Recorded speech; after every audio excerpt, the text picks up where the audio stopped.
ओम नमः सिद्धेभ्यः। ओम नमः सिद्धेभ्यः। श्रीमते वर्धमानाय नमो नमित विद्युषे यदि ज्ञानान्तर्गतं भूत्वा त्रैलोक्यं गोस्पदायते। महानुभाव, हम और आप सभी मोक्ष मार्ग के पथिक हैं और मोक्ष मार्ग क्या है तो श्री कुंद देव ने नियम सार में कहा है कि मग्गो मग्ग फलम तिये दुभ्यम जिन शासने समखादम मग्गो मोक्ष उवायो तस् फलम होई निवाणम। मार्ग और मार्ग का फल दो ही चीज़ें हैं संसार में। मार्ग है उपाय।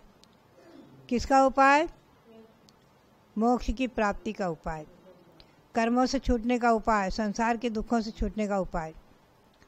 और फल क्या है? मोक्ष, साक्षात स्थित अवस्था प्राप्त कर लेना, आत्मा को परमात्मा बना लेना, ये है फल। तो उपाय और फल दो ही चीज़ें हैं, मार्ग और मार्ग का फल। तो इस मार्ग के तीन भेद रूप में मार्ग को विभक्त किया है। सम्यक दर्शन ज्ञान चारित्राणि मोक्ष मार्ग है। सम्यक दर्शन ज्ञान और चारित्र तीनों मिलकर ही मोक्ष मार्ग हैं, अकेले अकेले नहीं। सम्यक दर्शन की जहाँ व्याख्या आती है, अनेकों प्रकार से आचार्यों ने उसका वर्णन किया है। रत्नकरण श्रावकाचार्य ने कह दिया, श्रद्धानम परमार्थानम आप्तागम तपोव्रताम। आप आगम और साधु अन्य देवशास्त्र गुरु तीनों का श्रद्धान करना सम्यक दर्शन। तत्वार्थ सूत्र में कह दिया, तत्वार्थ श्रद्धान सम्यक दर्शन। जीवादि 7 तत्वों का श्रद्धान करना सम्यक दर्शन आदि। और समय सार में 9 पदार्थ लिए हैं, 9 पदार्थों का श्रद्धान करना सम्यक दर्शन आदि। सबका तात्पर्य एक ही है कि विनेन्द्र भगवान के वचनों पर श्रद्धा रखना। यह है सम्यक दृष्टि का लक्षण। एक गाथा ऐसी है जो कसाय पाहुड़ में, धवला में और गोमटसार दीवकांड में सर्वत्र पाई जाती है। बहुत ही विशेष महत्वपूर्ण गाथा है, बहुत अच्छी लगती है हमको, इसलिए मैंने प्रवचन निर्देशिका में इसे उद्धृत किया था। सन 1977 में जब यहाँ हसनापुर में विद्वानों के लिए प्रशिक्षण शिविर हुआ है, तो 8 दिन में हमारे से निवेदन किया रविंद्र कीर्ति जी ने, जो रविंद्र कुमार जी थे, कि माता जी एक ऐसी पुस्तक तैयार करो कि जो विद्वानों के लिए प्रशिक्षण शिविर में काम आए। तो मैंने प्रवचन निर्देशिका तैयार की थी, प्रवचन करने की पद्धति। सम्यक दृष्टि का लक्षण उसमें है, सम्मा इट्ठी जीवो पव्यणम नियम सात उदिठम सदहद असभावम अजान मानो गुरु नियोगा। सम्यक दृष्टि जीव भगवान के द्वारा उपदेश जो वचन है उन पर श्रद्धान करता है। मैंने जिनेन्द्र भगवान के द्वारा कथित अर्थ का श्रद्धान करता है। और कभी कभी अजान मानो गुरु नियोगा, गुरु के निमित्त से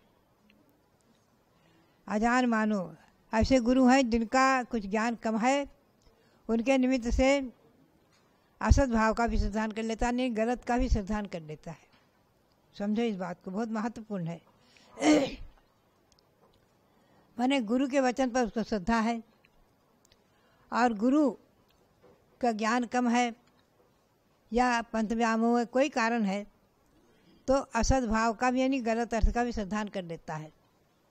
लेकिन गुरु पर उसे श्रद्धा है इसलिए वो सम्यक दृष्टि है। ध्यान रखो, गुरु पर उसको श्रद्धा है इसलिए वो सम्यक दृष्टि है। तो आगे क्या कहते हैं, सम्मा इट्ठी जीवो वीठम पविणम तो सद्धहदि सद्धहदि ऐसा भाव अजान मानो गुरु नियोगात। सम्यक दृष्टि जीव जिनेन्द्र भगवान के द्वारा कथित सत्यों पर श्रद्धान करता है, कदाचित अज्ञानी गुरु के द्वारा गलत अर्थ का भी श्रद्धान कर देता है। तभी किंतु वह गुरु पर श्रद्धा होने से सम्यक दृष्टि है। ध्यान रखो। फिर आगे कहते हैं सुत्तादो तम सम्मम दर्शित जनतम जदा न सदहदी सोचे भवे मिठा इठी जीवो तदो पहुती। अगर किन्हीं विद्वान गुरु या विद्वान आकर के और शास्त्र दिखाते हैं कि देखो तुमने जो माना है वो सही नहीं गलत है, शास्त्र में क्या लिखा हुआ है, सूत्र दिखा करके और उसको सम्मम दर्शित जनतम सम्यक प्रकार से उसको दिखा रहे हैं। सूत्र को दिखाकर, आगम को दिखाकर, शास्त्र को दिखाकर उसको कहते हैं कि तुमने जो समझा है गलत समझा है, देखो ये सही है। तो अगर वो अपनी श्रद्धा नहीं पलटता है, मैंने उस पर अपने हट को नहीं छोड़ता है, तो से सोचे हवे मिथ्या इठी जियो तदो पहुती, वो उसी समय से मिथ्या दृष्टि हो जाता है। आई समझ में बात? गुरु ने किन्हीं ने आकर तुम्हें प्रमाण दिखा दिया कि जो तुमने समझा वो गलत है, देखो इसमें क्या लिखा है। क्योंकि आज हमारे लिए जिनवाणी सब कुछ है, आगम की वाणी दिखा दी, आचार्यों के वाक्य दिखा दिए, और फिर भी नहीं माने तो उस समय मिथ्या दृष्टि हो जाता है।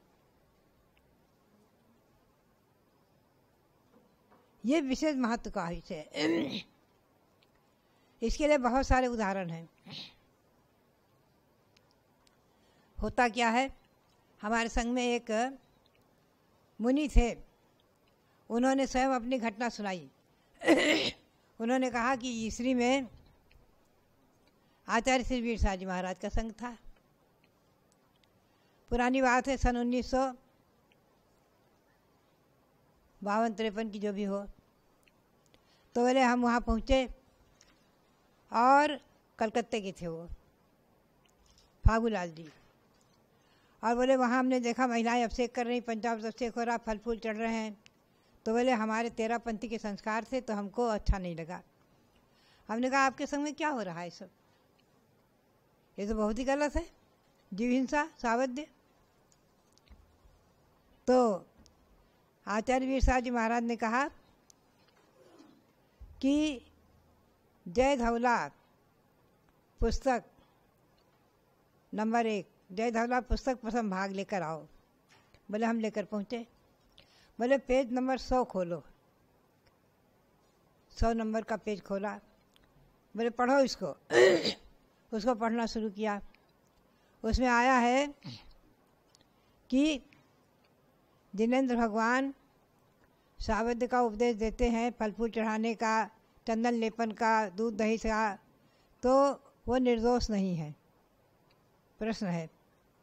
फिर उसका समाधान दिया है कि यद्यपि ये उपदेश देते हैं पूजा का, फिर भी वो निर्दोष हैं, उनके कर्म का बंध नहीं है, क्योंकि पूजन की पद्धति यही है। बिना आरंभ के पूजा हो नहीं सकती, बिना आरंभ के मंदिर का निर्माण नहीं हो सकता, बिना आरंभ के मूर्ति का निर्माण नहीं हो सकता, बिना आरंभ के संघ का संचालन नहीं हो सकता। चतुर्विध संघ का अगर आप शिखर की यात्रा करा रहे हैं, सोनागिर की यात्रा करा रहे हैं, मांगी तुंगी की यात्रा करा रहे हैं, घर कितना आरंभ होगा रास्ते में? आप लोगों ने किया है कि नहीं? कहीं पहुँचो, सफाई करो, कोई पुराना स्थान मिल गया, कहीं खेत मिल गया, कहीं कुछ मिल गया, और जाला छुड़ाओ, फलाना करो, ठिकाना करो, न जाने कितना सब करते हो।